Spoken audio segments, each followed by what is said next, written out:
menjadi seorang leader tuh harus seperti apa sih karakternya? Karena kan kalau kita lihat juga Pak Muki ini seorang leader yang mungkin bisa jadi inspirasi untuk kita semua. Nah jadi kalau untuk MVC, untuk jadi leader, you have to actually know. Jadi paling nggak sebelum jadi leader ini mesti muter dulu nih dan mesti ngerti pressure dan apa problem-problem apa yang ada di lapangan. Berani bertanya dan berani belajar setiap hari. Ilmu kita nambah terus kok.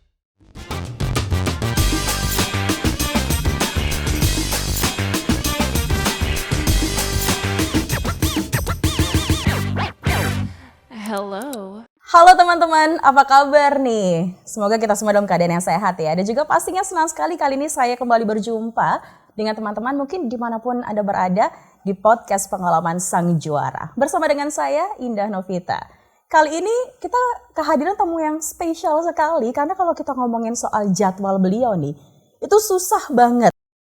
Lebih seru kayaknya langsung saya sapa aja kali ya. Halo Bapak, selamat pagi. Selamat pagi Indah. Salam MVC. Asik.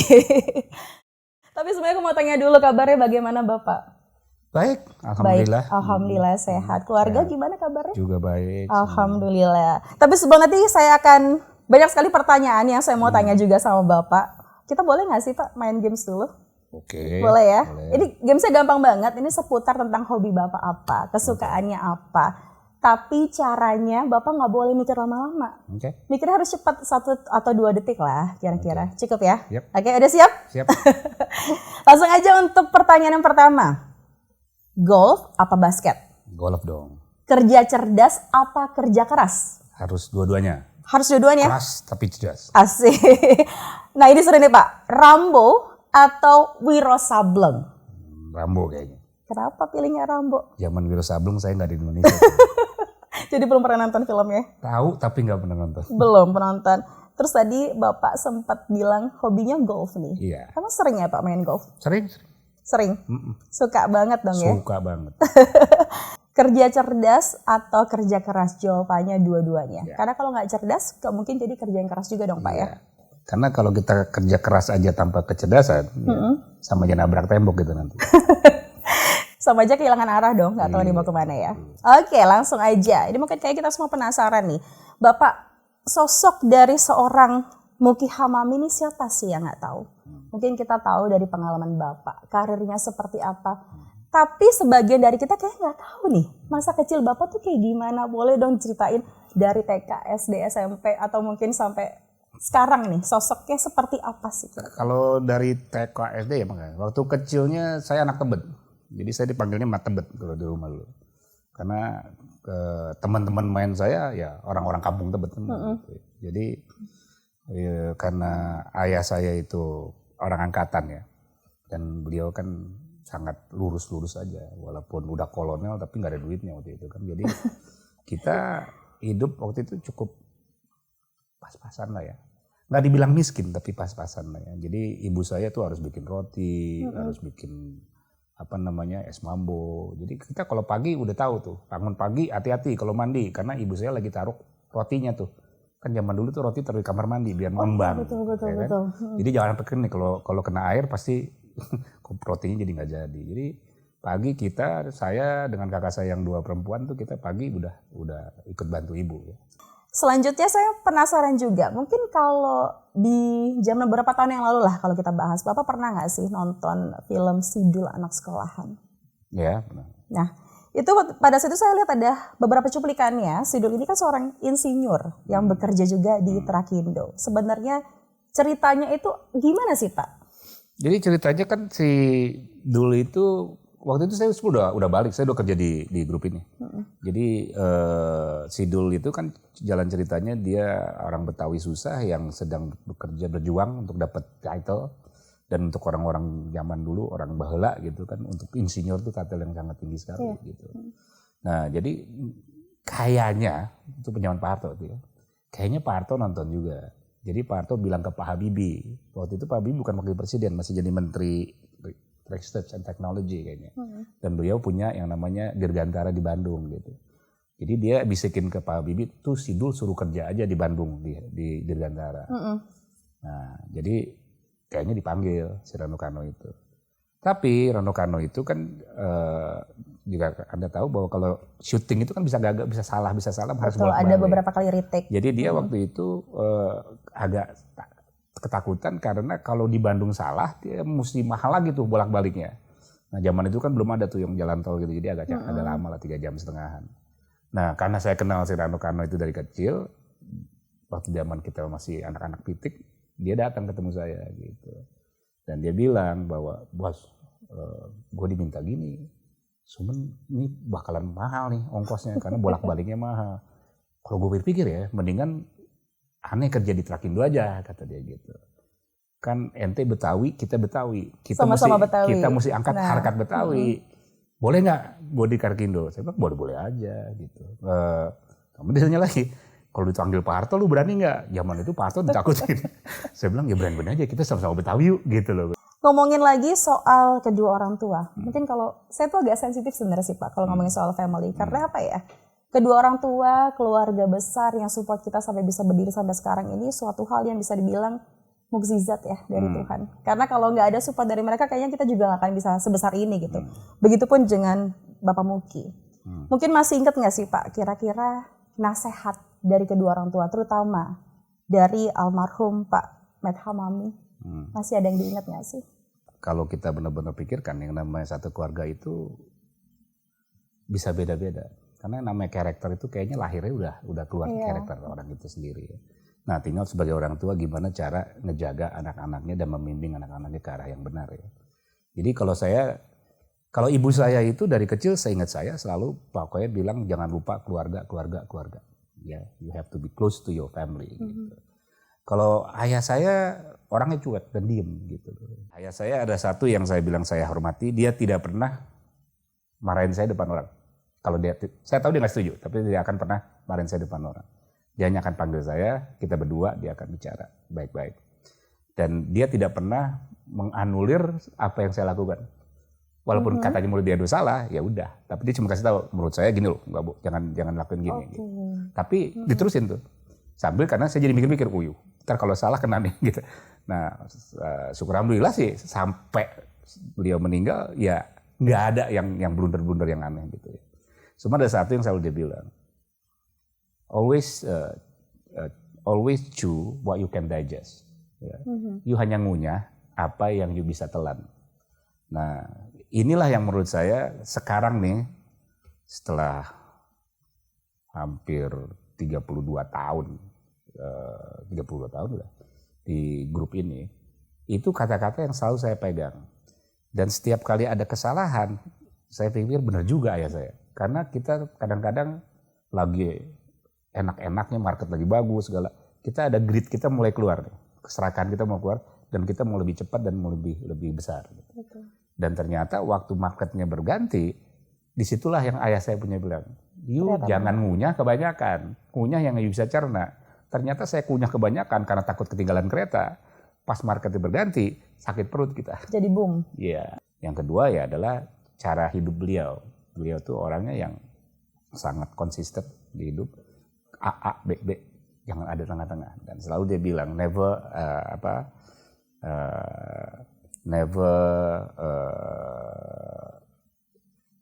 dengan diri sendiri tuh jangan pernah kalau negosiasi. Oh, oke. Jadi kalau kita bilang itu salah, jangan dibener-benerin deh. Jangan dibetul-betul. Kalau yakin salah, udah jangan komit salah. Ya, bukan komit. Gak pernah negosiasi dengan apa yang yakini. Menurut saya juga kata-kata bijak ayah saya yang saya akan pakai kepada anak-anak saya juga.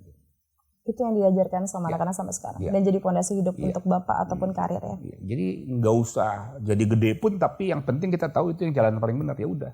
Bisa aja sih kayak dikit, tapi caranya agak salah ya jangan gitu. Jadi mendingan yang kalian tahu secara hati nurani itu yang benar, udah. Oke, kita ngomongin tadi di awal saya sempat kasih pertanyaan golf atau basket, sukanya golf. Ada lagi nggak sih hobi-hobi lainnya? Masak mungkin ya? Saya masak, tapi karena saya kata istri saya kan pembersih sekali. Jadi kalau saya masak dia selalu ribut, katanya dapurnya kotor gitu loh. Nah, karena saat ini kita udah punya tukang masak ya, kadang-kadang jadi agak mulai malas masak. Hanya hari-hari tertentu aja lah.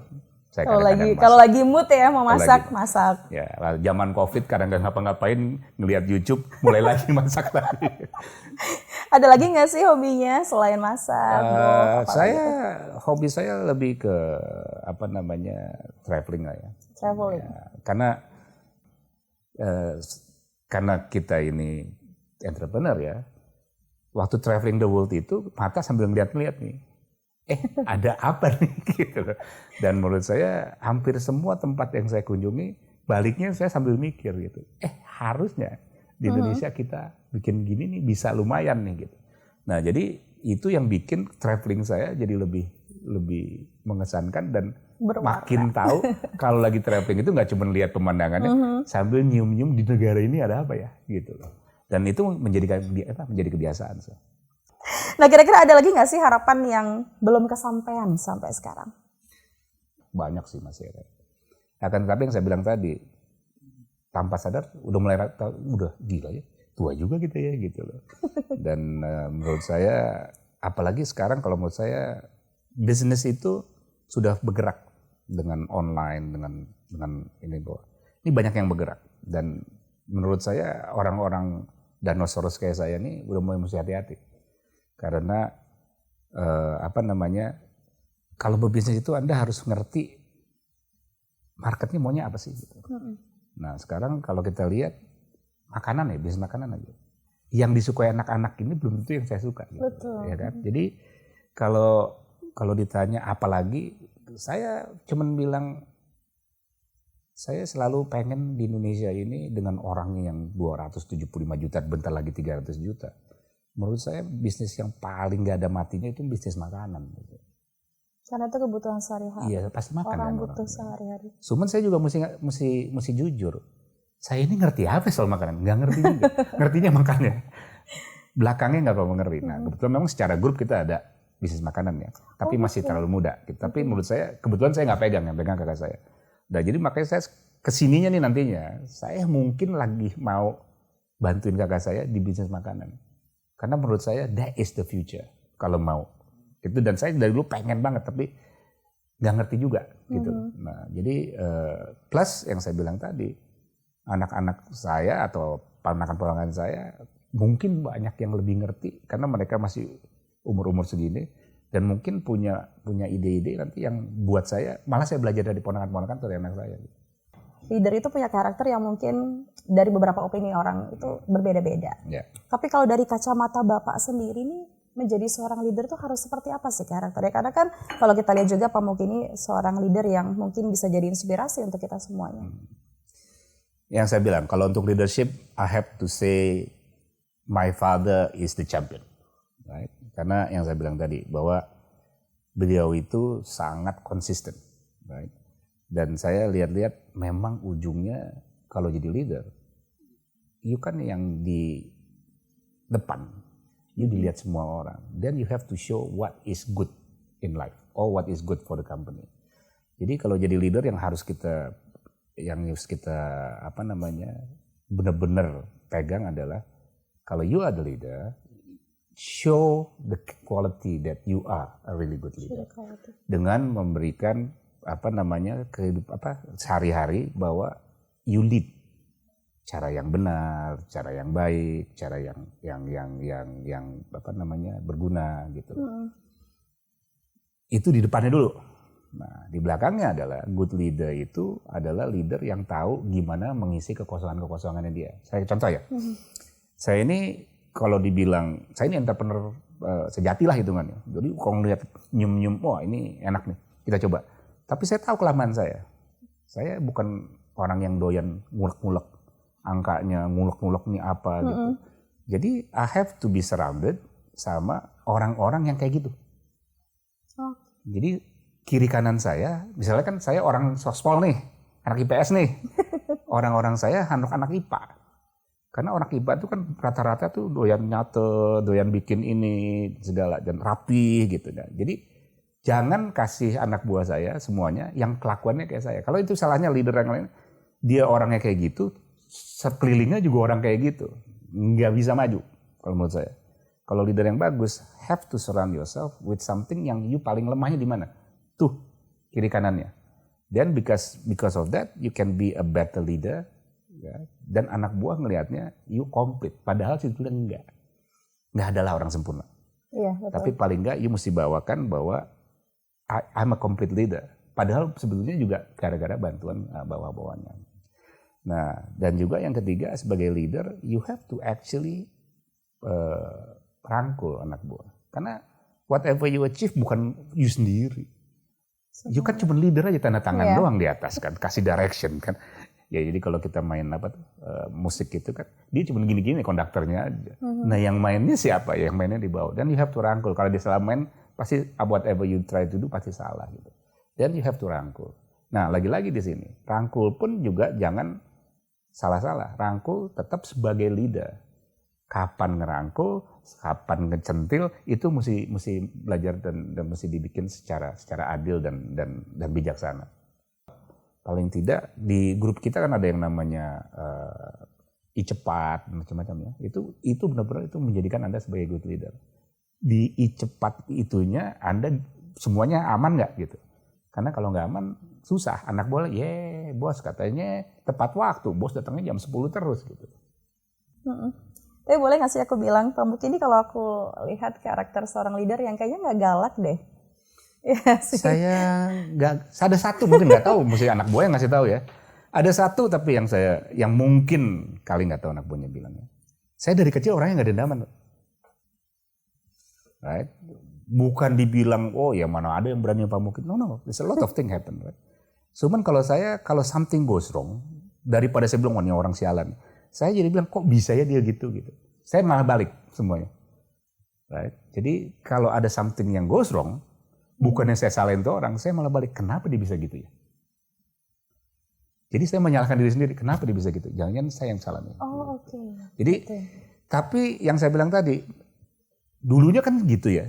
Terus yang saya bilang lagi, kebetulan adik saya kan engineer sejati kan. Jadi apa-apa mau dia disistemkan. Jadi sekarang saya lebih pinter. Misalnya nih ada masalah kenakalan di dalam kantor, ada something yang missing, ada yang hilang, ya. Kalau dulu kan wah nih orang gitu kan. Sekarang karena adik saya itu engineer, sekarang saya balikin malah tunggu. Sistem kita kayak apa ya? Kok dia bisa sampai nyolong gitu. Jadi jangan nyalain orang, saya malah nyalain sistem dulu. Untuk sistemnya kita kok bisa dia nyolong. Saya malah suruh coba pelajarin sampai dia bisa lakukan itu gimana. Di sistemnya apa yang salah gitu.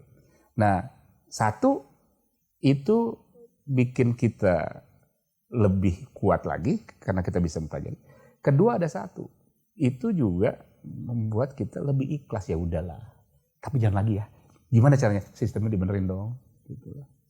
Nah, jadi yang kalau menurut saya bahwa jadi leader atau jadi pemimpin nggak usah marah-marah, perhatiin aja anak buahnya. Dan itu yang menurut saya dari masing-masing punya karakter yang cara ngebawainnya gitu. Nah selanjutnya ngobrolin lagi, ini masih seputar tentang gimana kita bisa menginfluence leader-leader di timnya Bapak untuk bisa mencapai yang namanya potensi lah. Kira-kira apa aja nih yang perlu dipersiapkan untuk influence mereka? Jadi saya selalu ingatkan kepada Pak Andi, Pak Iboy gini, bahwa MVC dari ABM ini, kita kan ini ada operational lapangan punya tim.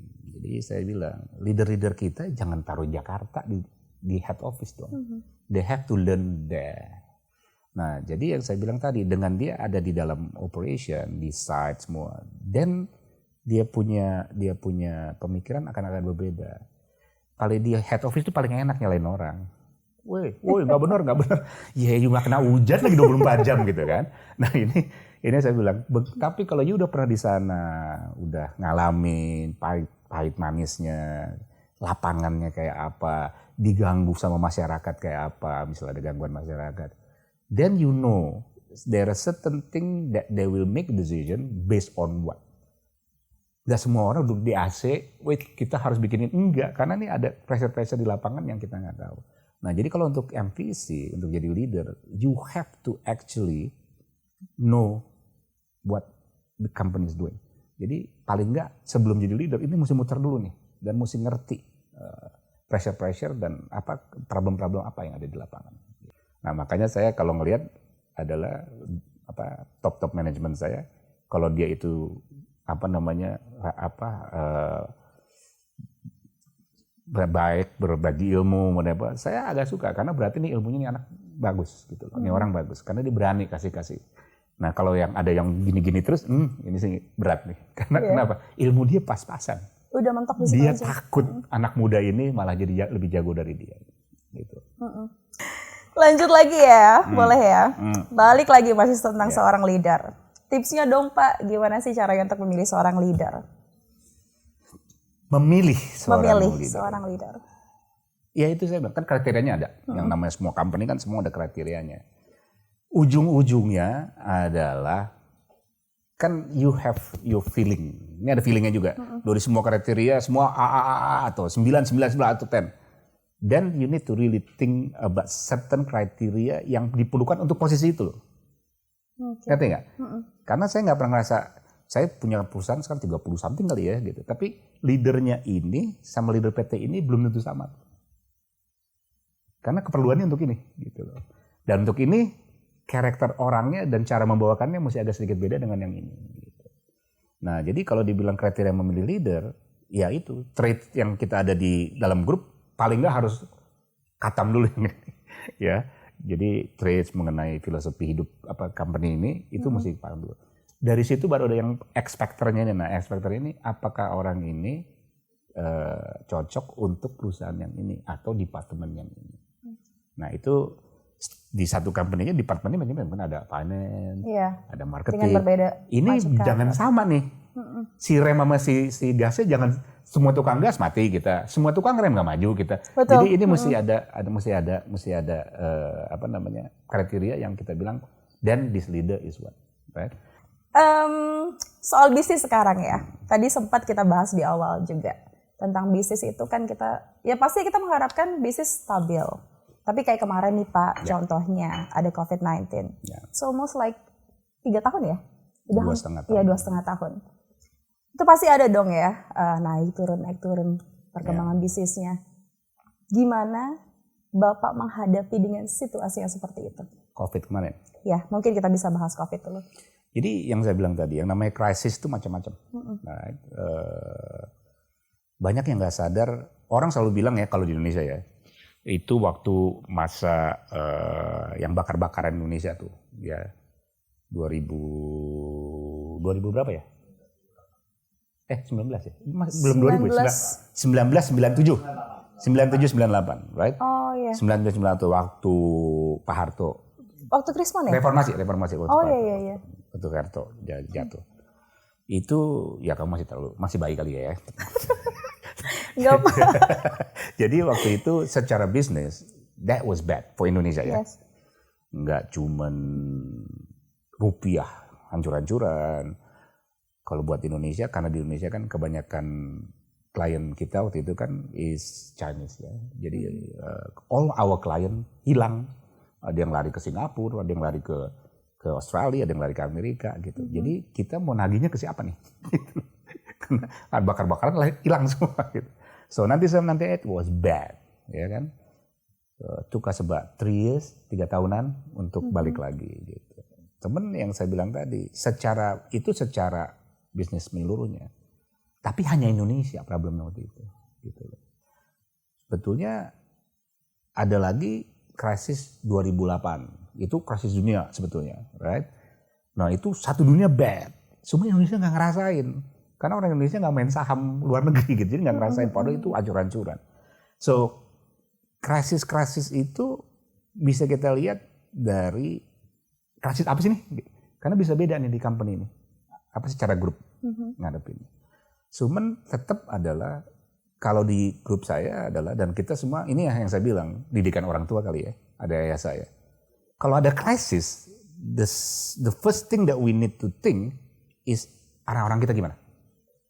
Karena kita punya tanggung jawab moral sama anak buah kita. Jadi contoh, ayah saya waktu kejadian 1998, dia punya jargon yang sangat-sangat powerful gitu. We swim and sing together. Swim and sing together. Jadi dia nggak mecat orang. Kalau mecat kita tutup aja semuanya sekalian. Jadi kita berenang sama-sama atau tenggelam sama-sama. Jadi waktu 1998 itu satu-satunya perusahaan di Indonesia mungkin yang mecat orang ya grup ini. Susah sih gitu, tapi tetap kita kasih gaji dan kita pekerjakan. Nggak ada kerjaannya, terus terang. Orang klien yang nggak ada semua, hilang semua. Mau nagih ke siapa ya Pak? Nah, jadi yang saya bilang tadi, kalau di keluarga saya, yang sama juga dengan grup saya, karena ini perusahaan family ya, kalau ada apa-apa, the first thing waktu kita duduk nih, pemilik pemegang saham, kita pikir oke, what can go wrong to our people? Itu yang pertama kita pikir. Bukannya company dulu nih, orang dulu. Baru habis itu company. Bahwa crisis management itu number one to start with, orang kita dulu nih. Ini impact-nya apa? Kedua baru company-nya gimana. Nah, makanya waktu kita COVID dan kita work from home, yang pertama-tama kita lakukan adalah gini deh, yang penting cash flow management. Right? Lupain profit segala dulu, cash flow. Yang penting cash flow-nya break even atau positif. Supaya kita juga nggak usah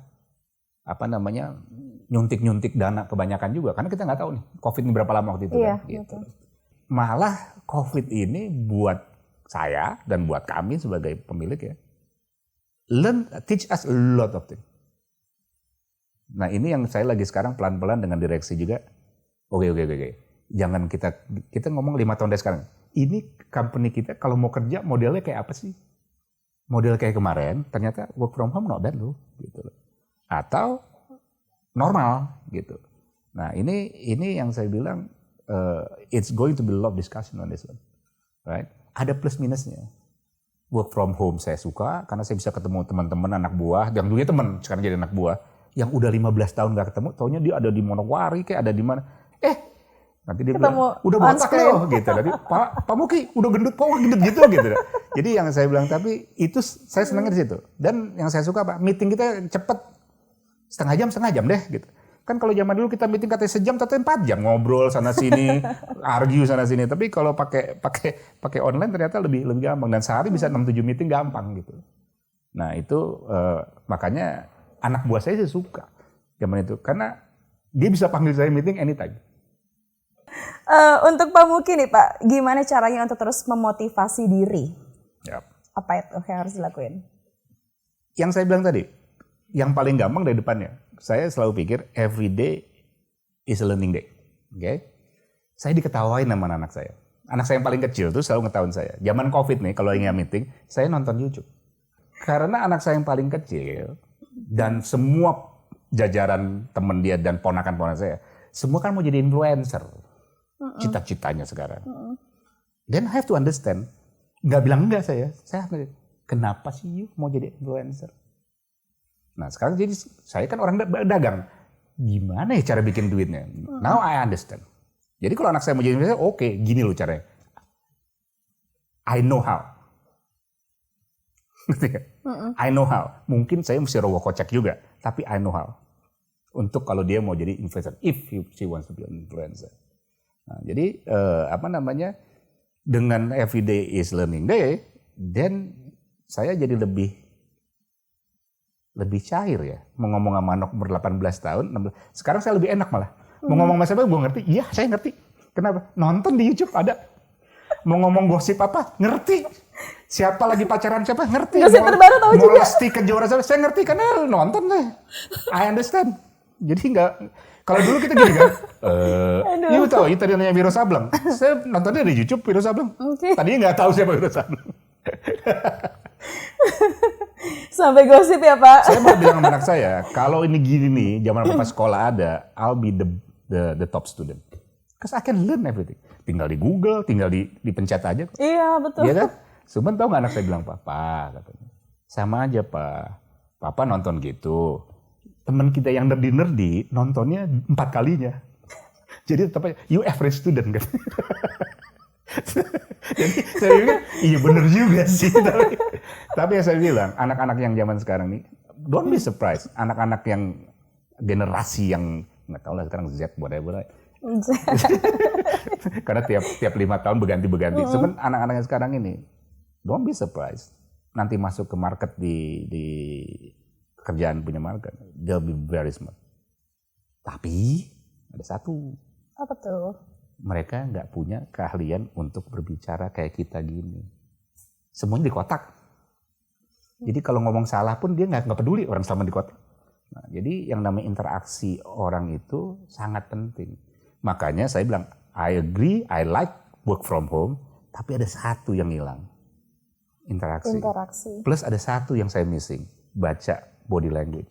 Kan nggak kelihatan kalau 100 orang. Ini setuju nggak sih omongan gue? Susah nyarinya kan. Yang kelihatan cuma 20 aja. Yang 180 lagi setuju saya nggak tahu. Betul. We are family dalam satu keluarga, mau dari lantai atas ataupun sampai lantai bawah. Kalau kita untuk mengapresiasi karyawan, mungkin kalau kita lihat dari kinerjanya yang bagus, loyalitasnya seperti apa, produktivitasnya seperti apa.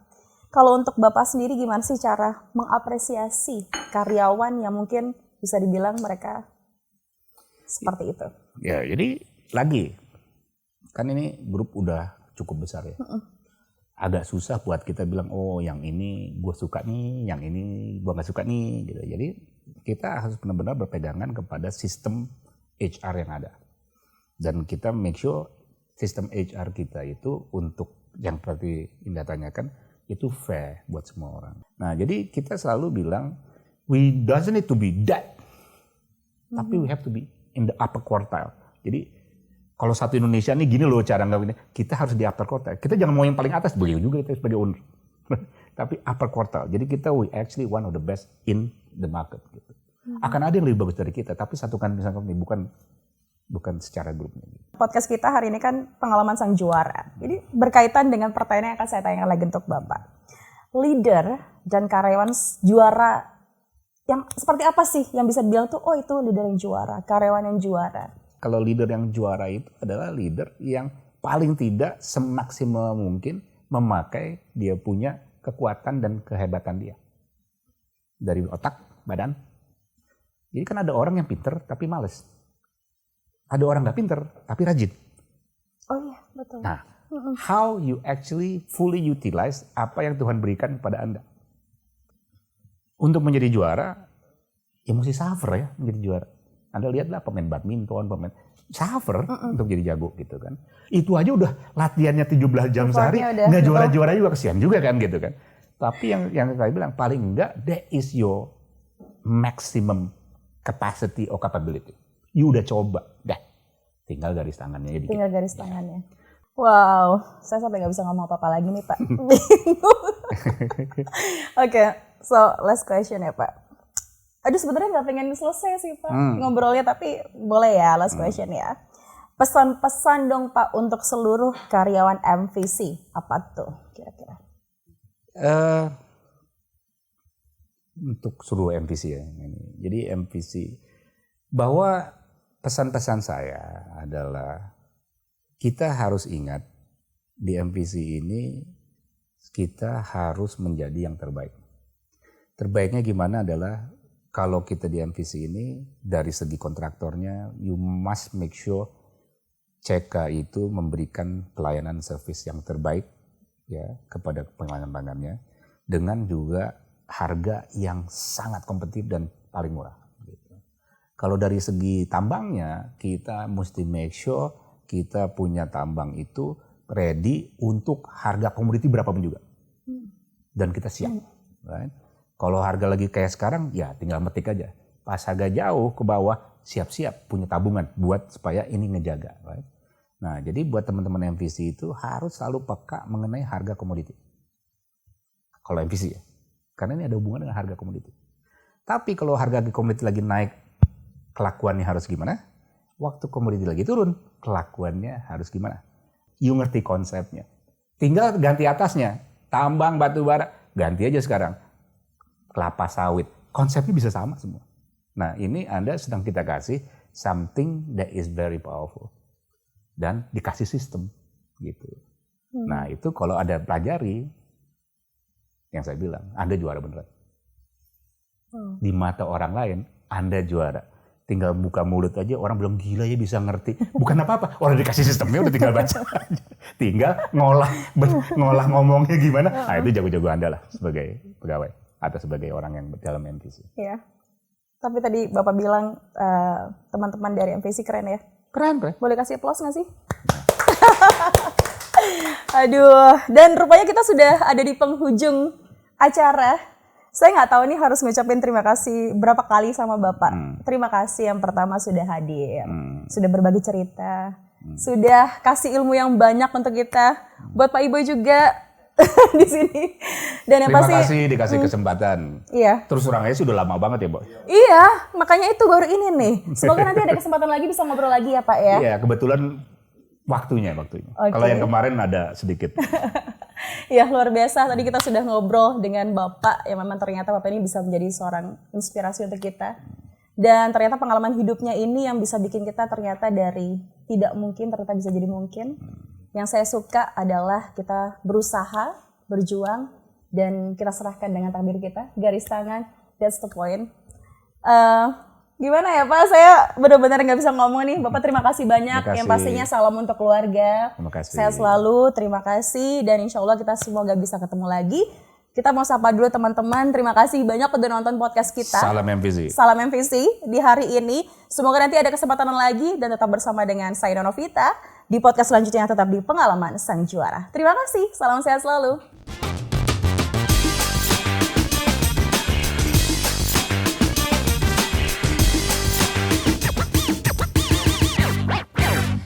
Hello.